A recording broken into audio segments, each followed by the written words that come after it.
He pointed out that I actually argue that Jesus didn't exist.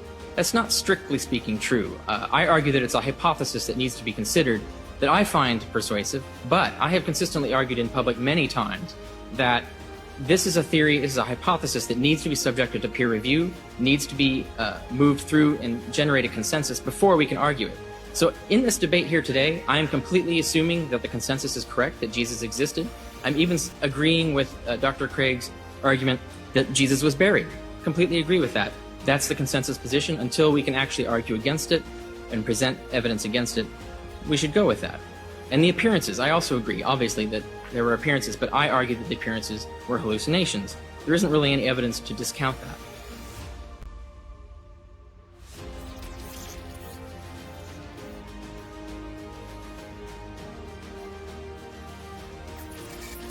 Now, given that those are the four facts that are accepted by the majority of New Testament scholars today for the reasons that I've laid out, the question then is, what is the best explanation of these facts?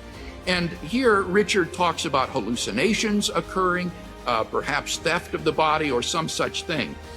I want to suggest that none of these naturalistic explanations really stack up when they're assessed by the criteria that I mentioned in my first speech. Just look at them. First of all, explanatory scope. The apparent death theory, the theft theory, the wrong tomb theory only try to explain the empty tomb. The hallucination theory only tries to explain the appearances. No naturalistic theory can explain all four facts before us. And as Richard says in another context, the sign of a good theory is its ability to explain all the data by the same single thesis. So the resurrection hypothesis exceeds these naturalistic theories in explanatory scope. Secondly, explanatory power. No naturalistic theory does a good job of explaining the origin of the disciples' belief in Jesus' resurrection. Theft and wrong tomb theories don't explain why the disciples would come to this outlandish and un-Jewish conclusion that God had raised Jesus from the dead. Hallucinations of the dead, however real, don't lead to belief that the person is alive. As N.T. Wright says, in the ancient world, visions of the dead were not taken as evidence that they were alive. They were taken as evidence that they were dead. And besides that, visions of the exalted Jesus would at most have led to the conclusion that he had been assumed into heaven, which is a different category in Jewish thought from resurrection from the dead. Thirdly, plausibility. The apparent death theory is utterly implausible medically and physically. The pious theft theory is anachronistic in attributing to Jesus' disciples the motive to either fake his assumption or resurrection. And the followers of no messianic movement through the first century before Jesus to the first century after Jesus ever did or claimed such a thing about their executed would-be Messiah. The wrong tomb or relocation theories are implausible because once the disciples began to preach Jesus' resurrection, the Jewish leadership would have been only too glad to point out the disciples' stupid error in going to the wrong place.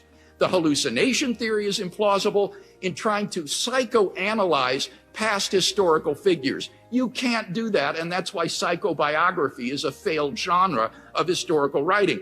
Thus, Richard calls Paul a happy schizoid in his work, and he calls Mary a psychotic. You can't do that responsibly. You can't do psychoanalysis on historical figures. Besides, the diversity and the number of the experiences outstrip anything in the psychological case books. Number 4, the theory must not be ad hoc.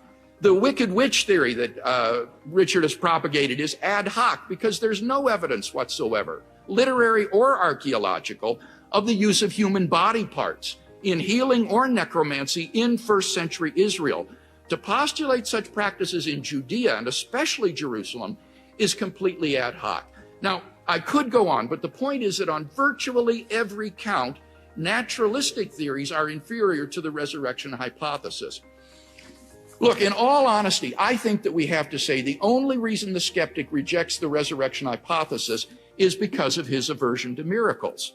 But if God exists, as my argument presupposes, then how can you say justifiably that it's improbable that God would raise Jesus from the dead? The real question is this then: how open are you to the existence of God?